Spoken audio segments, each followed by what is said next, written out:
Luna Graves' Death Stream. Episode 2, Unmasked. Purple text materialized in the air before me, each letter dripping like fresh blood. Attention. Death in game now equals death in reality. I stared at the words floating in what looked like a high school gymnasium, decorated by someone who'd raided a funeral home's clearance section. Crepe paper streamers hung like funeral shrouds, and the overhead fluorescence buzzed with that particular frequency that made your teeth ache. My stomach dropped as the implications hit me. No more respawning, no more second chances. This time, if I screwed up, people actually died.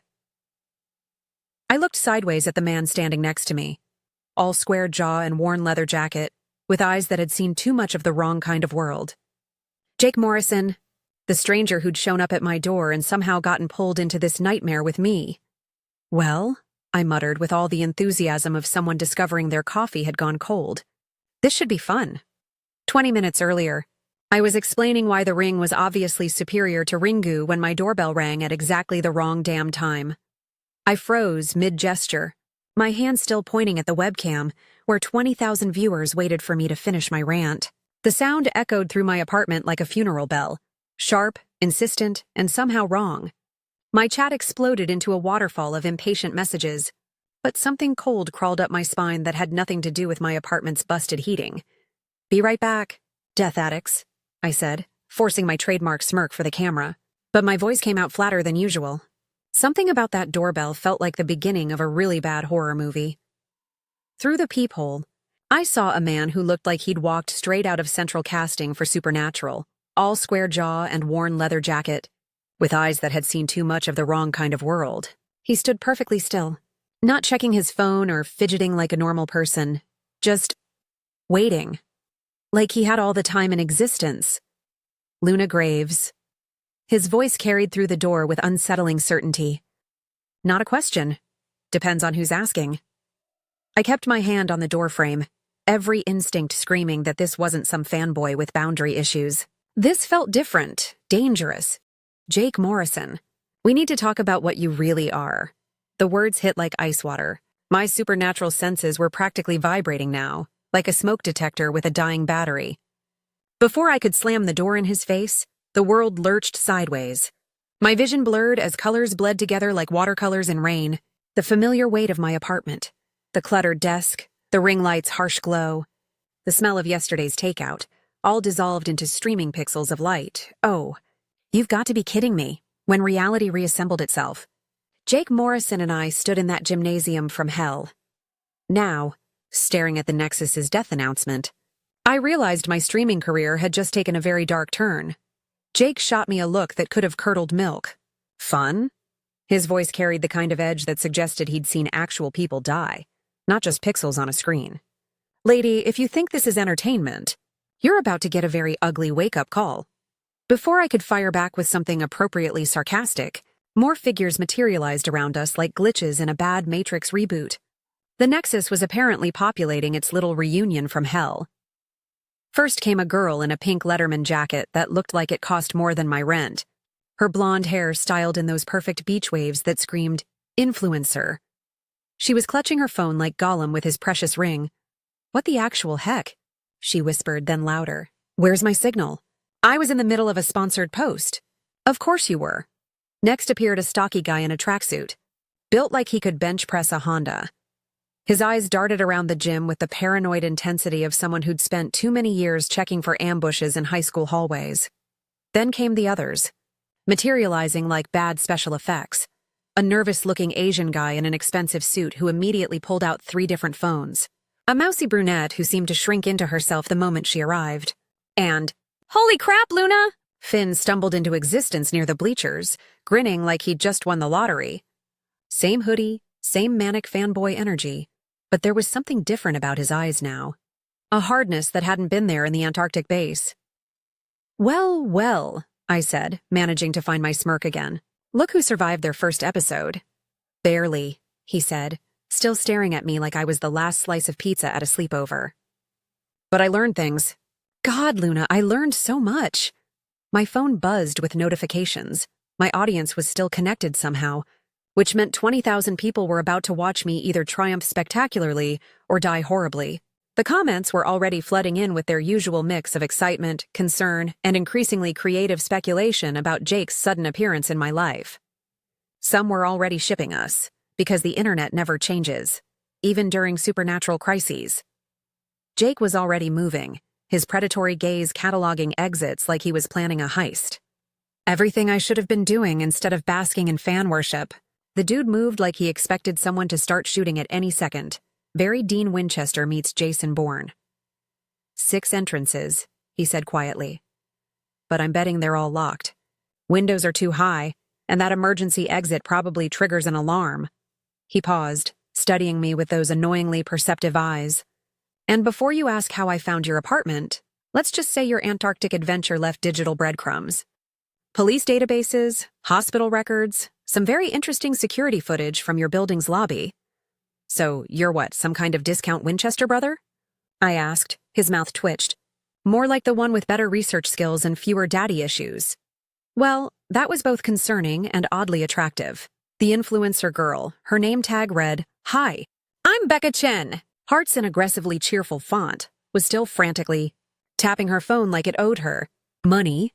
This is literally impossible, she whined in that particular tone that suggested she'd never encountered a problem that couldn't be solved with the right hashtag.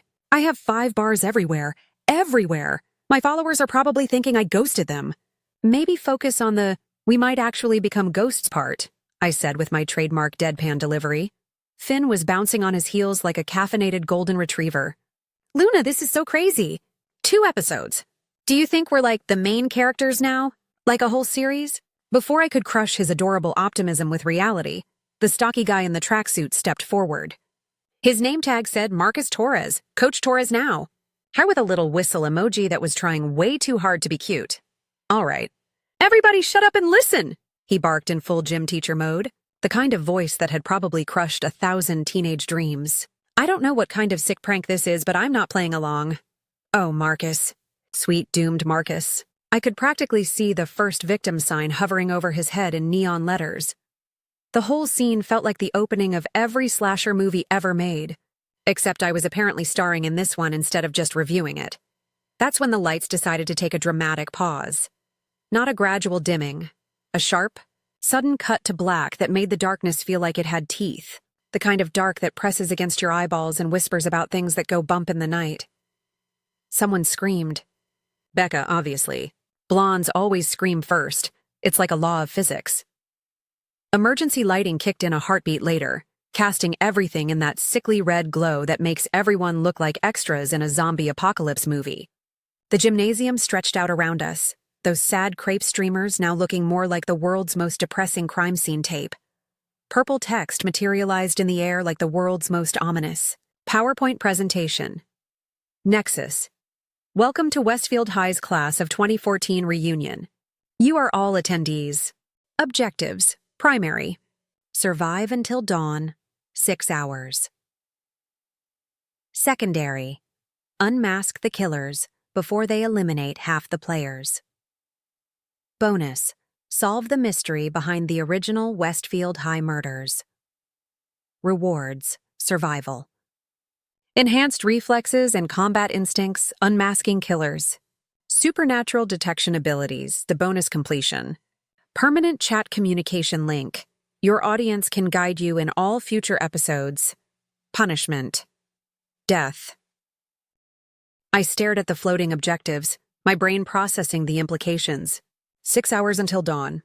A killer among us, and apparently there were actual murders at this school 10 years ago that we were supposed to solve as a bonus round. Well, I said, reading through the cosmic to-do list, at least we know what we're working with. Though I have to say, unmask the killer feels a little on the nose. What's next? A mysterious phone call asking what our favorite scary movie is. Jake was studying the objectives with the expression of someone whose tactical brain was already working on solutions. 6 hours. Limited players. Someone's going to start picking us off soon. The optimist in the group, ladies and gentlemen, I said dryly. Marcus had found a baseball bat and was testing its weight. Look, I don't care what this is. Nobody's dying on my watch. We stick together, find a way out, go home. Classic jock mentality. Admirable, but doomed. Marcus, I said gently, has anyone ever told you about the big, strong guy archetype in slasher movies? The what? Big, strong, protective guy? Usually dies first to establish that nobody's safe. He snorted. Lady, I bench 350 and coach varsity wrestling. I think I can handle some psycho in a Halloween mask. Jake and I exchanged a look. In that moment, we both knew Marcus Torres was absolutely going to die. A new sound echoed through the gymnasium, the squeak of sneakers on polished wood. Slow, deliberate steps from everywhere and nowhere. That's appropriately creepy, Finn whispered. The footsteps stopped. In the silence, I could hear everyone's breathing and something else. Something that made my supernatural senses prick up. The smell of old blood. This place, Amy finally spoke. Something terrible happened here. Yeah, I said, my death magic stirring. Something that's not finished yet. That's when Marcus made his fatal mistake. Enough of this nonsense. He hefted the bat. I'm getting us real weapons. Marcus, don't, Sarah called out, but he was already moving. Jake stepped forward. Son, that's exactly what it wants you to do. What who wants me to do? The thing that's hunting us. Marcus laughed dismissively. Right, look, Rambo, this is real life. Not some video game. And with that declaration of famous last words, he disappeared into the equipment room. I looked up at my invisible audience. And there goes the big guy. Right on schedule. The lights went out again. When they flickered back on, Marcus was standing in the middle of the gymnasium. At least, part of him was. The other part was decorating the basketball hoop. Nexus, first blood. 7 players remain. Amy's scream could have shattered windows. Sarah fainted. But this wasn't a movie anymore. This was survival. And judging by the slow clap echoing from the shadows, someone was enjoying the show. The slow clap came from everywhere and nowhere, each beat echoing off the gymnasium walls. Well done. Coach Torres, a voice drifted from the darkness, distorted like someone speaking through a voice modulator. You followed the script perfectly. Jake had his back to the wall, scanning shadows for movement. I was fighting the urge to critique the killer's dialogue choices. Seriously? I called out. That's your opening line? What is this, community theater?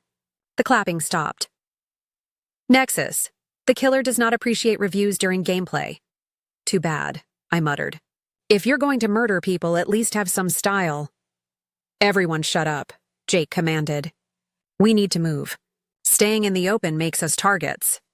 Actually, I said, classic slasher logic says we should investigate the crime scene first. The killer always leaves something behind. Jake stared at me. That's the worst tactical advice I've ever heard. It's not tactical advice, it's genre advice. Yeah? The difference is people following your advice end up decorating basketball hoops. Ouch. Point to the discount Winchester brother. We compromise, Jake said. Quick sweep of the scene, then move to a defensible position. 2 minutes max. He approached Marcus's body with clinical efficiency. I followed, my death magic humming with interest. Knife wound, Jake observed. Single thrust, upward angle. Killer's shorter than Marcus, or attacked from below. Or the killer wanted it to look that way, I added. Misdirection is horror 101. My supernatural senses were going haywire this close to the body. What I was reading made my skin crawl. This wasn't random. Marcus knew his killer. He wasn't afraid when he died, I said quietly. He was surprised. Jake's head snapped up. How can you possibly know that? Call it professional intuition. I couldn't exactly explain that Marcus's ghost was still hanging around, radiating confusion and betrayal. Could you two maybe discuss forensics somewhere that isn't a crime scene? Becca's voice shook. Because I really don't want to be the next abstract art piece. Fair point. Jake stood, wiping his hands. Defensible position. Somewhere with limited access points. The library, Amy spoke up. Center of the building. Only 2 entrances. Good sightlines. How do you know the layout so well? I asked. I went here. Class of 2014. The same class mentioned in the Nexus briefing. The same class as the original murders? Interesting. Wait. David looked up from his phones. You were actually here? During the murders? Amy nodded. Jessica, Tyler, and Hannah. They were my friends. The temperature seemed to drop.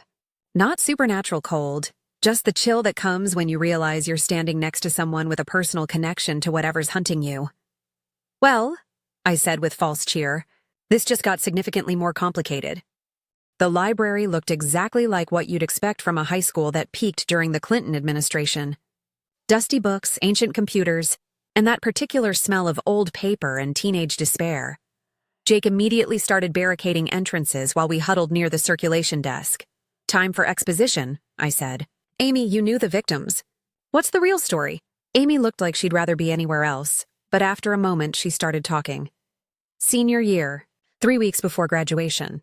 Jessica was valedictorian. Tyler was the guy who peaked in high school. And Hannah was like me, quiet, invisible. How were they killed?" Jake asked. "Officially, some drifter. The police said he killed them during a robbery gone wrong. Unofficially?" Amy's laugh was bitter. "There was no robbery. Nothing was taken. And the killer knew exactly where to find them." "Someone they knew?" Sarah asked. "I know it was someone they knew," Amy said, "because I was there that night. I saw what really happened. This was it, the crucial backstory." "Who?" I asked. Amy opened her mouth, but then fear crept across her face. "Not general terror, something specific, personal. I can't," she whispered.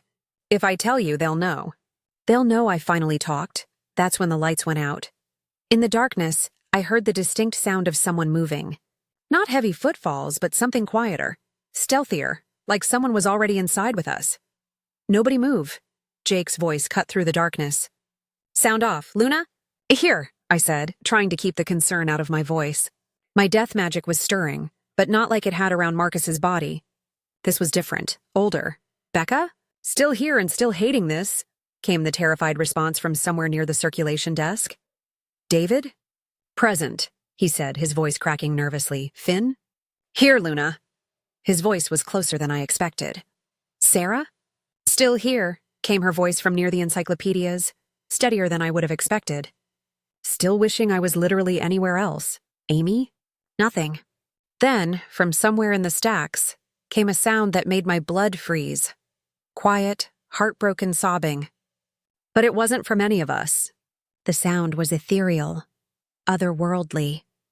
"Oh no," I whispered, my supernatural senses going haywire. "We've got company. The non-living kind." The emergency lighting kicked in. Amy was gone, but there was something else where she'd been standing. A yearbook. Open to a page I couldn't see from here. Standing over it, translucent as morning mist, was a teenage girl in a blood-stained dress. "Hannah," Sarah breathed. "That's Hannah Price." The ghost looked up at us with eyes full of tears and rage. When she spoke, her voice was like autumn leaves scraping concrete. 10 years. 10 years I've been waiting for someone to tell the truth." I looked at Jake, who was staring at our ethereal visitor with the expression of someone whose worldview had just been violently readjusted. "Well?" I said with the calm that comes from dealing with the supernatural daily. "This should be interesting." Hannah's smile was not comforting. "The truth is in the yearbook. But first you have to find Amy. She's exactly where I was that night." "Where's that?" Jake asked, adapting to ghostly exposition faster than most people adapt to new phones. "Wait," Jake stepped forward. "If you know who killed you, just tell us. Save us the treasure hunt." Hannah opened her mouth, but when she tried to say the name, her voice cut out completely. She tried again. Horrible static emerged like a radio stuck between stations. "The binding," she managed, her voice fading. "I can't. You have to find the proof yourselves." "But why can't you—" I started. "Death magic," she whispered, barely audible. "The killer knows how to silence the dead." That was both terrifying and inconvenient. Hannah's smile got wider. "In the basement."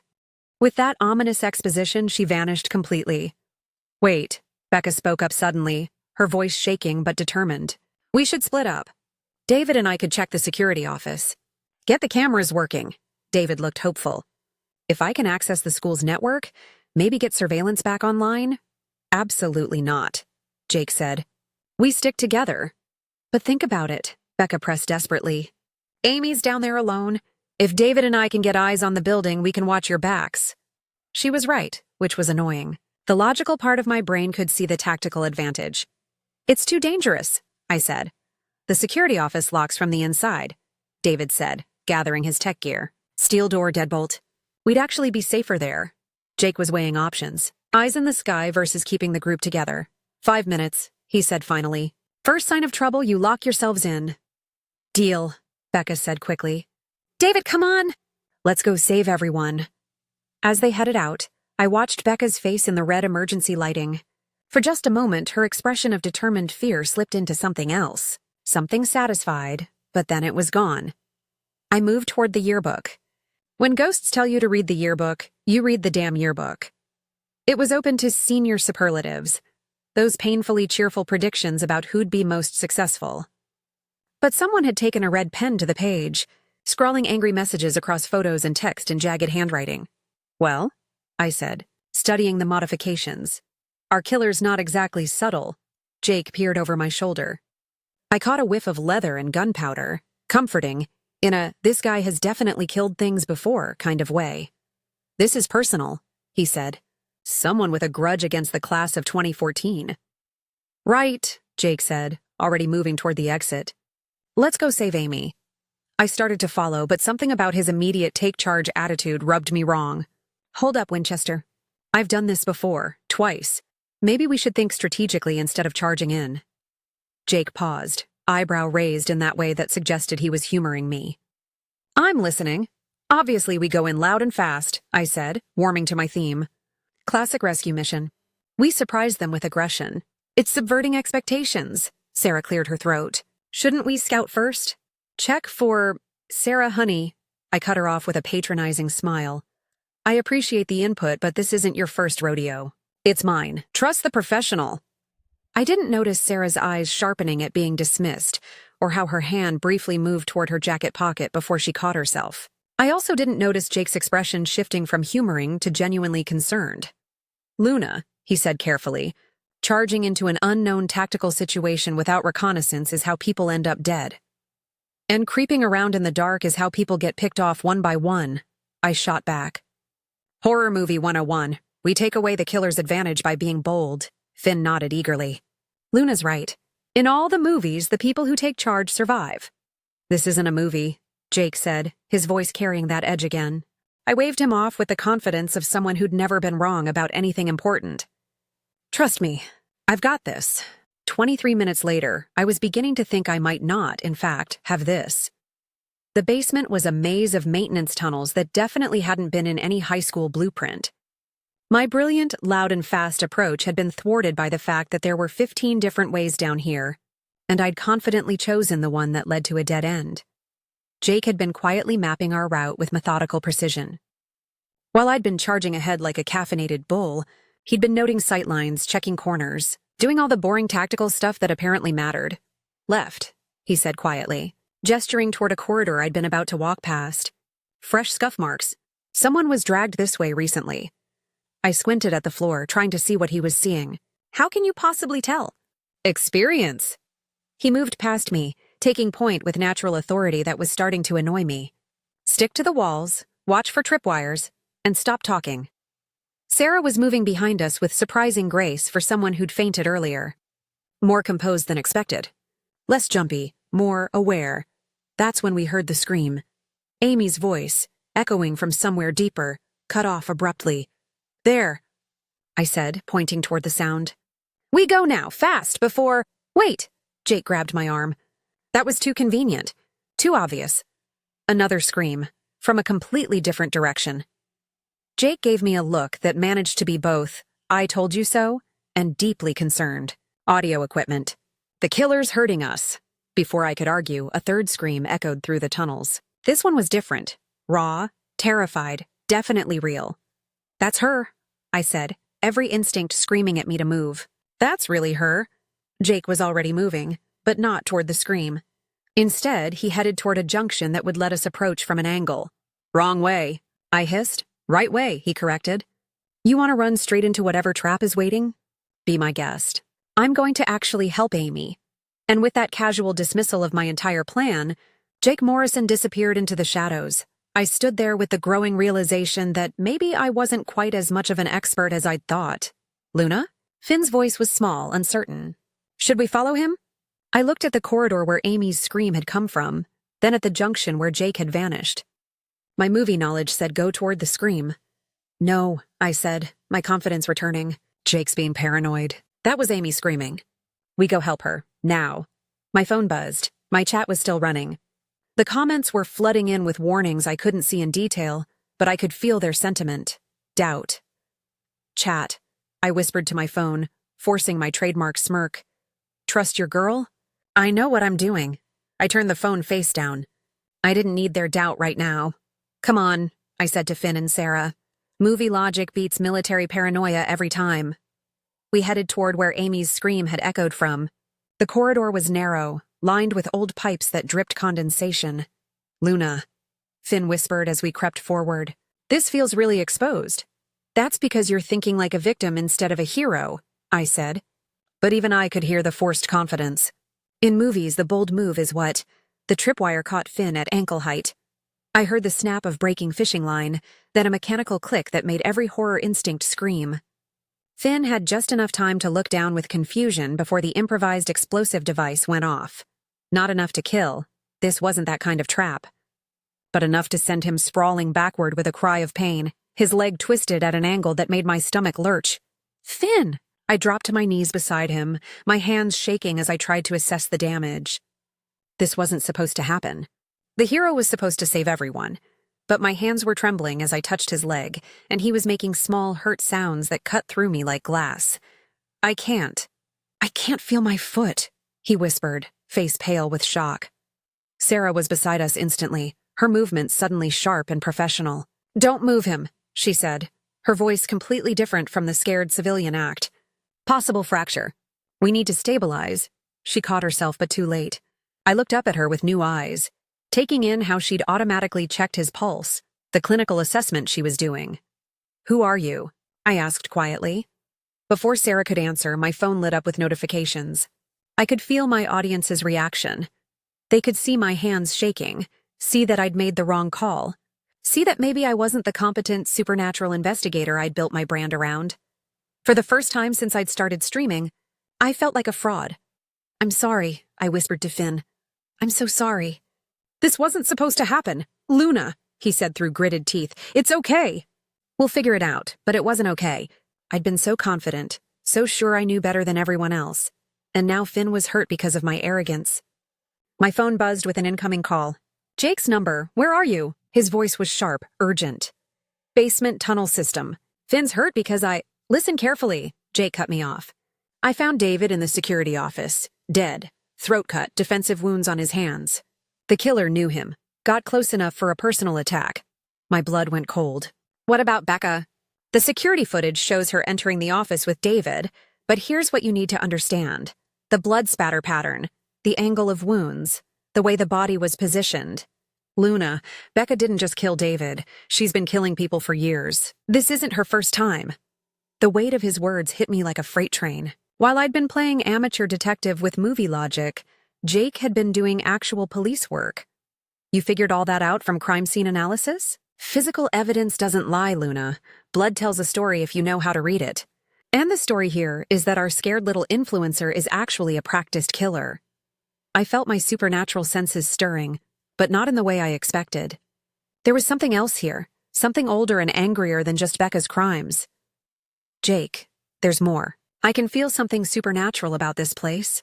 Something that's been here longer than the reunion. Figure it out fast. Because Becca's hunting us and she's good at it. That's when the footsteps I'd been hearing stopped. Right behind us. Well? Becca's voice drifted from the shadows, no longer shaking with fear. This is awkward. She stepped into our flashlight beam, and everything about her had changed. Gone was the scared influencer clutching her phone. In her place stood someone cold, calculating, and utterly without remorse. 10 years, she said conversationally, like we were catching up at an actual reunion. 10 years I've been waiting to finish what I started. You killed them, I said, the pieces finally clicking. Jessica, Tyler, Hannah. In 2014, Becca smiled, and it was terrifying. They were going to ruin everything. Out me and Amy, destroy our futures, so I protected us. By murdering people? By eliminating threats. She pulled out a knife that gleamed in the emergency lighting. Just like I'm eliminating threats now. David figured it out when he accessed the old security footage. Marcus was always too suspicious. And Amy? Her expression twisted. Amy's been having second thoughts about us lately. From somewhere deeper in the tunnel came a whimper. Amy's voice but muffled, still alive, but clearly in trouble. Let her go, Jake's voice came from behind Becca. He'd found us, moving with the silent precision of someone who knew how to hunt. It's over, Becca, she laughed, not turning around. Is it? Because I count 3 of you and 1 of me. But I'm the one who's been planning this for a decade. That's when my supernatural senses went haywire. The cold wasn't just from the basement. It was supernatural cold. Ancient cold, and suddenly I could see them. Spirits. Dozens of them swirling around Becca like a supernatural storm. Oh God, I whispered. Becca, you're not just a killer. You're feeding something. Her smile widened. Clever girl. Though you're only seeing half the picture. The spirits were Native American, I realized. This land had been sacred burial ground before the school was built. And violent deaths, especially murders motivated by hatred, had been feeding them for decades. The original murders, I said, understanding flooding through me. They weren't just about protecting your secret. The spirits here, they fed on the violence, the hatred. They've been influencing you. Influencing? Becca laughed. Oh, Luna, you think I'm some poor possessed victim? The spirits don't control me. I control them. My death magic surged as I finally understood. This wasn't possession. It was partnership. Becca had learned to commune with the angry dead, to use their power for her own ends.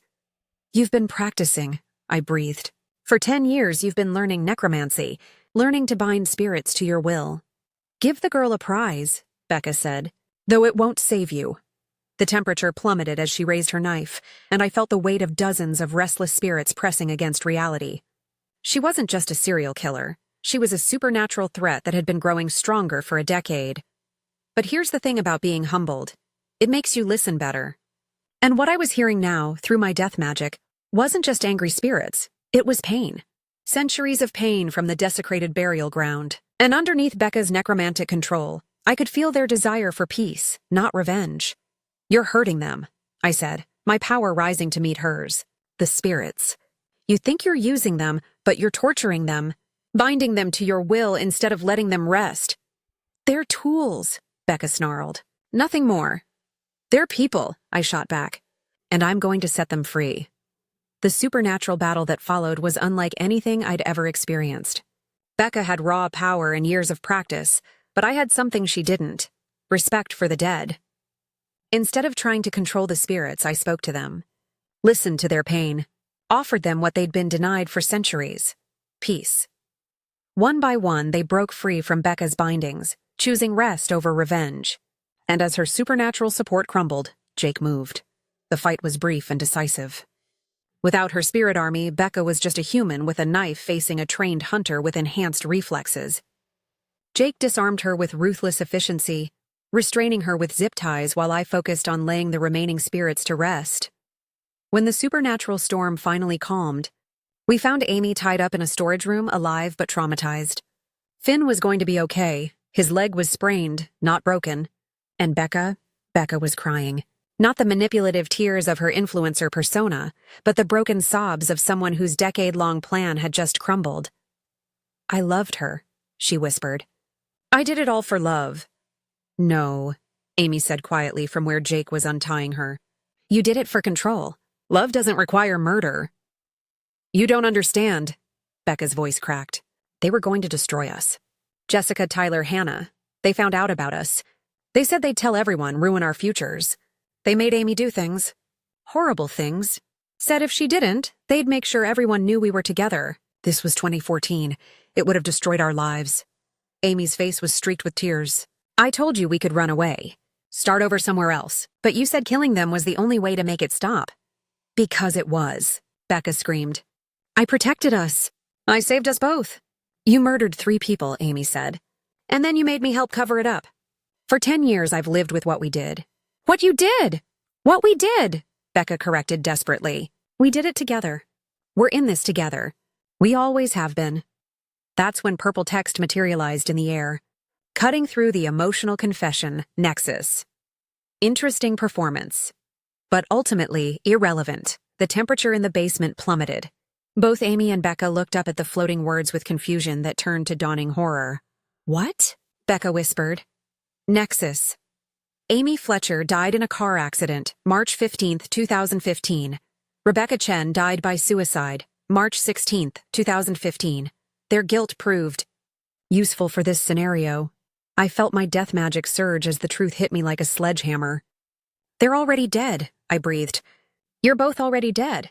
The Nexus has been using your forms, your memories, your trauma to create this whole scenario. Amy and Becca stared at each other, then at us, then at their own hands as the realization sank in. I remember the car, Amy whispered. The rain. I was driving to turn myself in, to tell the police what really happened. And Becca's voice was hollow. I couldn't live with what I'd done, what I'd made you help me do. I took pills. I wrote a note, but I thought I survived. Nexus. Your tragic story provided excellent source material. The guilt, the secrets, the toxic love, perfect for psychological horror. You bastard, I snarled at the floating text. You're using their trauma, their deaths, for entertainment. Nexus. I use what works. Their story needed completion. Now it has it. Amy and Becca were already beginning to fade, becoming translucent like Hannah's ghost had been. I'm sorry, Amy said, looking directly at me as she dissolved. I'm so sorry we hurt people. I just wanted it to stop. I'm sorry too, Becca whispered, reaching for Amy's fading hand. I thought I was protecting us, but I made everything worse. They dissolved into pixels of light, leaving nothing behind but the echo of their confession and the bitter taste of the Nexus's manipulation. Jesus, Jake said quietly. The whole time we were talking to dead people, trying to save dead people.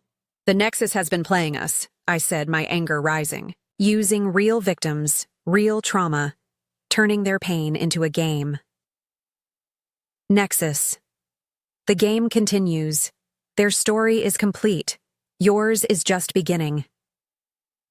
As dawn broke through the small basement windows, I sat with my back against the wall, finally understanding what real humility felt like. I'd gotten Finn hurt, missed every important clue, and nearly gotten us all killed because I thought I knew better than everyone else. But I'd also learned something important.